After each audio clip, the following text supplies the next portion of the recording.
CGPSC 2024 के परीक्षा परिणाम घोषित हो गए हैं।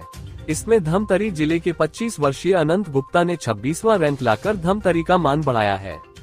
उनके इस उपलब्धि को लेकर परिवार, समाज और शहरवासी काफी खुश हैं। अनंत को बधाई देने का सिलसिला जारी है। शहर के गणेश चौक निवासी अनंत गुप्ता ने बताया कि उनका ये दूसरा प्रयास है।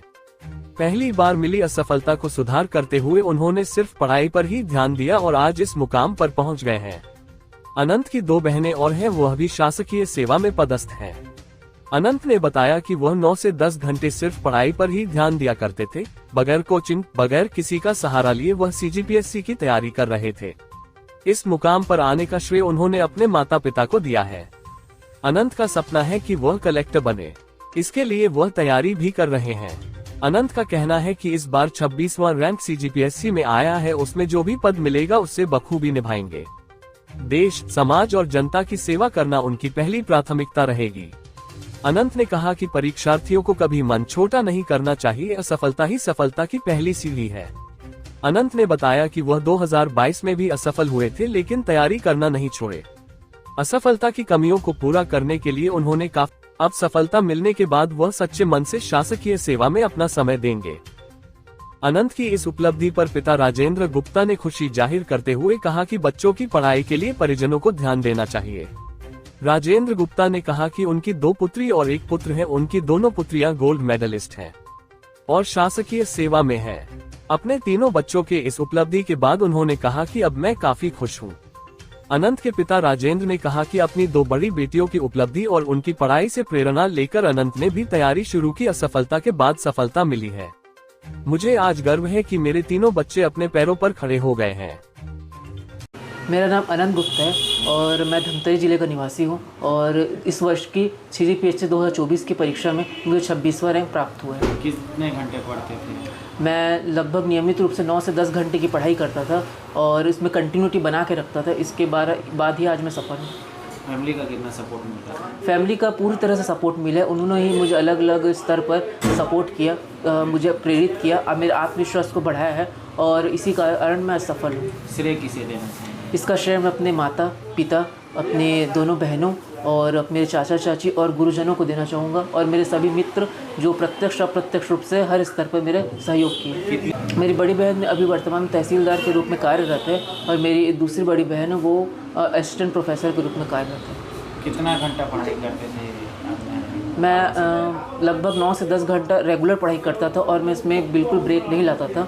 मैं कभी छुट्टी ये नहीं लेता था। इस वजह से रिवीजन में कंटिन्यूटी बनी रही और मेरा काफ़ी अच्छा स्कोर रहा। ये कितने अटेम्प्ट में आपने ये हासिल किया? ये मेरा दूसरा प्रयास था, दूसरा इंटरव्यू था। किस तरीके से पिछले बार आपने चूक कर दिया था? पिछले बार चूँकि मेरा पहला मेंस और पहला इंटरव्यू था तो कुछ कमी वहाँ रह गई थी। मेंस में मुख्य परीक्षा में एक पेपर में मार्क्स कम रह गए और इंटरव्यू में इस बार मैंने उन सभी सुधार किया और मेरे आज मेंस में भी अच्छे मार्क्स हैं, इंटरव्यू में भी one of the high marks है, तो इसलिए मेरा बहुत अच्छा रैंक है। असफल छात्रों के लिए क्या कहेंगे? असफल छात्रों के लिए मैं ये कहना चाहूँगा कि अपनी असफलता से आप हतोत्साहित ना हो और इसमें आप अपनी तैयारी को जारी रखें, अपनी गलतियों को पहचानें, उसमें सुधार करें और आप निश्चित रूप से कल सफल होंगे। आगे कौन से पद पर और बड़े पद पर जाने के लिए किस तरह से तैयारी करेंगे, क्या बनना चाहेंगे? चूँकि मेरा शुरू से ही ध्येय कलेक्टर बनना रहा, आईएएस के रूप में कार्य करना चाहता हूँ, तो उसके लिए मैं पूरा प्रयास करूँगा और मैं निश्चित तौर पर उसके लिए अपने प्रयास करता रहूँगा। मैं राजेंद्र गुप्ता गणेश चौक में रहता हूँ, है ना। मैं ज्वेलर्स का काम है। मेरे 3 बच्चे हैं, 2 लड़की 1 लड़का। अभी इसके सबसे पहले तो हमारे परिवार, हमारे ख़ानदान में हमारी लड़की अवंतिका गुप्ता और आंचल गुप्ता दोनों छत्तीसगढ़ स्तर में गोल्ड मेडलिस्ट हासिल किए, मैथ्स में और आर्ट्स में। उसके बाद ये लड़की से छोटा है अनंत गुप्ता, ये भी उन्हीं का रुझान देख के दीदी तहसीलदार पद में नियुक्त है और इसी को रुझान देख के ये अपना प्रैक्टिस किया है। ये कोचिंग न जाके सेल्फ स्टडी करके किया रायपुर में रह के, और ये आज जैसा है कि छत्तीसगढ़ में राज्य स्तरीय में 26वां रैंक में पहुंचा है। कितना खुशी है और जिससे हमारे पूरे परिवार में खुशी व्याप्त है ना। और आप लोग के माध्यम से, इस चैनल के माध्यम से मैं धमतरी समाज के, धमतरी नगर के बच्चों को भी बोलूँगा वो आगे से आगे बढ़े और प्रशासन के अच्छे से अच्छे पद में लेके समाज के अंतिम व्यक्ति तक अपनी सेवा पहुंचाएं। ये मेरे बच्चों की भी इच्छा थी, मेरी भी इच्छा थी और मेरे परिवार की भी इच्छा है कि वो शासन में रह के सेवा करें। किस तरीके से आप सपोर्ट करते थे अनंत को? मैं थोड़ा बहुत पॉलिटिक्स में रहता था, तो उसमें से ये देखा कि पॉलिटिक्स से ज़्यादा बेनिफिट अधिकारियों में है।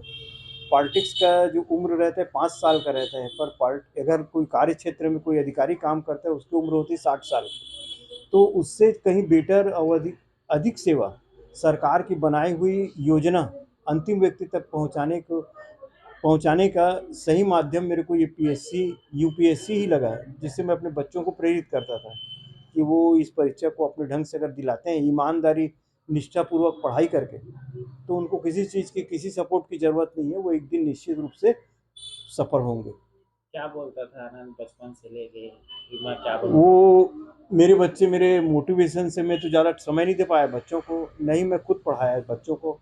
और सबसे अच्छी बात ये है कि मैं उनको कभी ट्यूशन नहीं पढ़ाया, मैं तीनों बच्चों को। मैं ट्यूशन बोलने के बाद एक ही बोलता था मैं लड़की को भी, आप पढ़ाई बंद करके घर में काम करो और मैं तुम्हारी शादी कर दूँगा। लड़के को भी बोलता था बेटा मैं पढ़ा नहीं सकता और ना खर्चा एक्सेप्ट कर सकता, अगर नहीं पढ़ना है तो चुपचाप प्रेम से बैठ जाओ, आओगे फर्स्ट आओगे तो मैं पढ़ाते जाऊँगा, चाहे मैं कैसी भी कुछ भी करना पड़े। आपके तो तीनों बच्चे अधिकारी मेरे इसमें मैं सफल रहा कि मैं उनको ट्यूशन नहीं पढ़ाया, और उसको उन्होंने गौर से लेके बोले अगर ट्यूशन पढ़ना है बेटा तो अपने आप को खुद की स्टडी दो, खुद पढ़ो और खुद मेहनत करोगे, पूरी पुस्तक पढ़ो गाइड पढ़ने की बनिस्बत, तो एक दिन जाके सफल होगे। ऐसा करके मोटिवेशन करता था, जो जाके आज ऐसा लगता है कि मैं सफल हो गया। तीनों बच्चे सरकारी और तीनों बच्चे मेरे सरकारी नौकरी में पहुंच गए हैं। बड़ी वाली तो तहसीलदार गरियाबंद है और ये इसका भी पोस्ट नहीं आया है, ये उससे 59वां रैंक था हमारी लड़की का, इसका सिर्फ 26वां रैंक है। बहुत खुश हो रहा है। हाँ, इससे मैं बहुत खुशी है। उसकी माँ मम्मी पापा तीनों चाचा चाची और पूरे परिवार पूरे समाज के लोग, मेरे को लगातार शुभकामना प्राप्त हो रहा है समाज की तरफ से। और समाज में छत्तीसगढ़ स्त्री गोल्ड मेडलिस्ट और 11 स्वर्ण गोल्ड मेडल लेने का खुशी मेरे को ही हासिल हुआ। मैं समझता हूँ बच्चों की पढ़ाई खर्चा निकल गया।